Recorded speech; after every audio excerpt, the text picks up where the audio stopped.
प्रिय विद्यार्थियों, आज हम नई कविता पर चर्चा करेंगे कि नई कविता से क्या अभिप्राय है, नई कविता का क्या अर्थ है, इसका नामकरण कैसे पड़ा हुआ, नई कविता की समय सीमा क्या है, नई कविता कालीन परिस्थितियाँ कैसी थी, इन सभी का विश्लेषण करेंगे। नई कविता प्रयोगवाद के बाद की सुव्यवस्थित काव्यधारा है।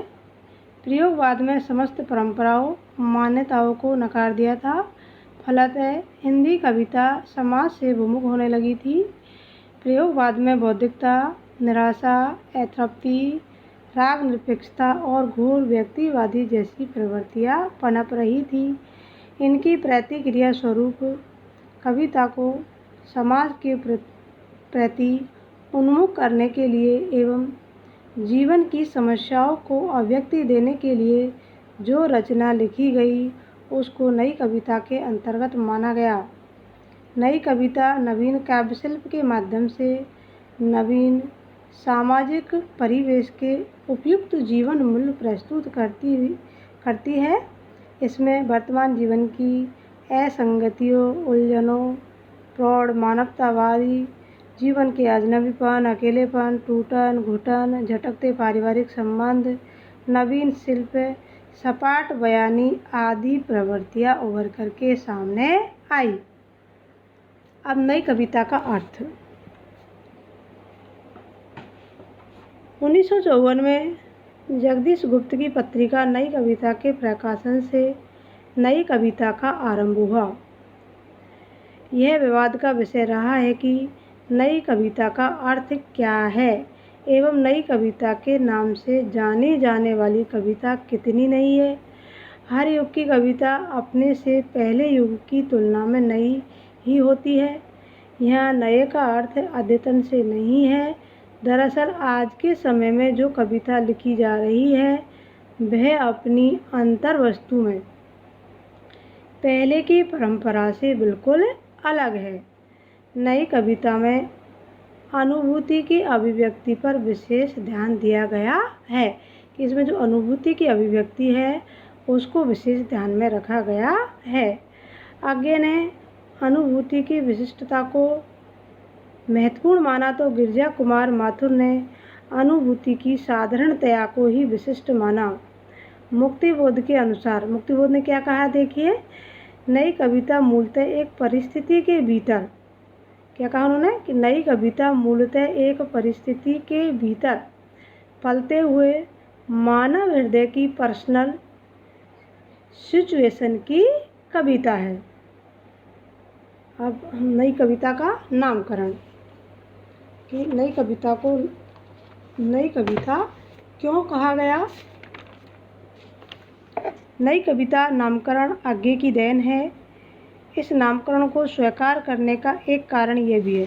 देखो किस कारण से इसको नई कविता कहा गया। नई कविता के नामकरण का प्रथम कारण था प्रयोगवाद की बदनामी से बचने का।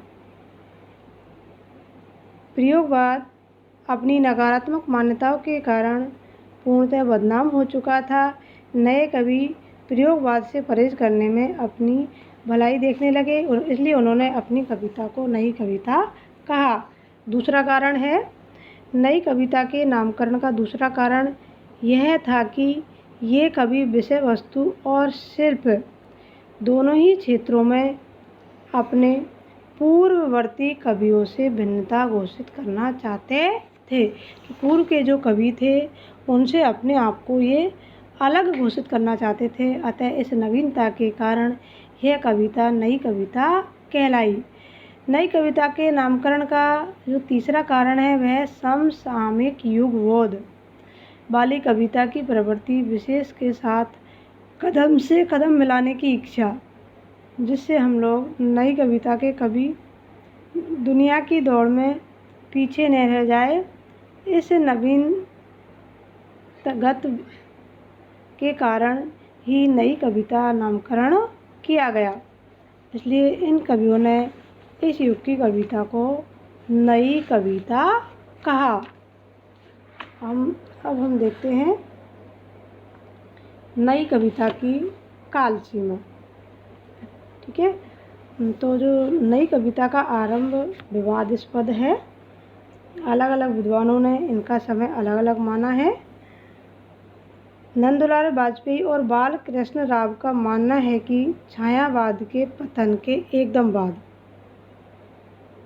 यानी कि 1937 से ही नई कविता का आरंभ हो गया, किंतु यह मत उचित नहीं है, क्योंकि नई कविता में जो आधुनिक बोध मिलता है उसका विकास हम तब से नहीं मान सकते कि नई कविता में जो आधुनिक बोध है वह उस समय से नहीं, इसलिए इनका मत मानने योग्य नहीं है। लक्ष्मीकांत वर्मा ने इनका आरंभ 1951 से माना, जब आगे का दूसरा तार सप्तक प्रकाशित हुआ था। 1952 में आगे ने अपनी कविता को नई कविता कहा था। शमशेर ने भी अपनी कविता को नई कविता कहा था।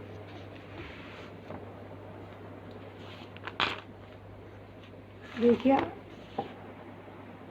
सन 1940 से लेकर 54 तक इसका आरंभ माना गया था।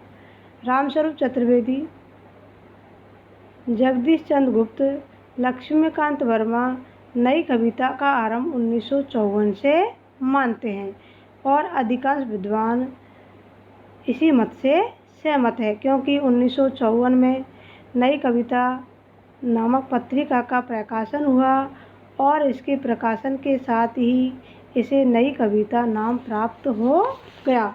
इसके प्रकाशन के बाद ही इसे नई कविता नाम प्राप्त हुआ था। नए पत्ते, कल्पना, ज्ञान उदय पत्रिकाओं ने ही नई कविता के विकास में महत्वपूर्ण योगदान दिया। श्याम सुंदर घोष, श्रीकांत वर्मा, ये दोनों कवि नई कविता का आरंभ 1940 से 47 मानते हैं, लेकिन यह समीचीन नहीं है। अब इन मतों के आधार पर हम कह सकते हैं कि प्रयोगवाद एवं नई कविता में गहरा संबंध होने के कारण ही किसी एक वर्ष या घटना को नई कविता के आरंभ के रूप में मानना कठिन है, पर यदि कोई घटना सर्वप्रथम इस परिवर्तन को इंगित करती है तो वह दूसरे सप्तक का प्रकाशन है।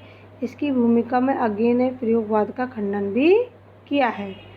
इसलिए नई कविता का आरंभ 1953-54 से मानना ही समीचीन प्रतीत होता है, क्योंकि उसमें जो नवीनता है वह इस समय ही दृष्टिगोचर हो रही थी। इसलिए इस समय से ही नई कविता का आरंभ मानना समीचीन प्रतीत होता है। अब नई कविता कालीन परिस्थितियाँ।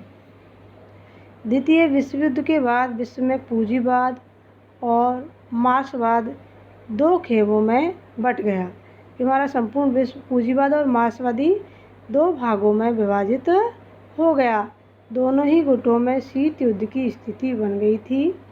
इस दौर में मार्क्सवाद के खिलाफ व्यक्ति की स्वतंत्रता का नारा बुलंद किया गया।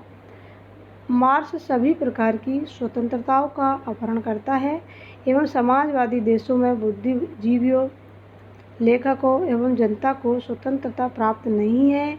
इसलिए नई कविता पर अस्तित्ववादी दर्शन का प्रभाव पड़ा। यह अस्तित्ववाद से प्रभावित है और तुम्हारे सिलेबस में मार्क्सवाद, अस्तित्ववाद, मनोविश्लेषणवाद ये अलग से दिए हुए हैं। अस्तित्ववाद पर वहाँ हम विस्तृत में चर्चा करेंगे। पूंजीवाद के विकास के कारण नए जीवन मूल्य बने, जिससे साहित्य पर आधुनिकतावाद का प्रभाव पड़ा।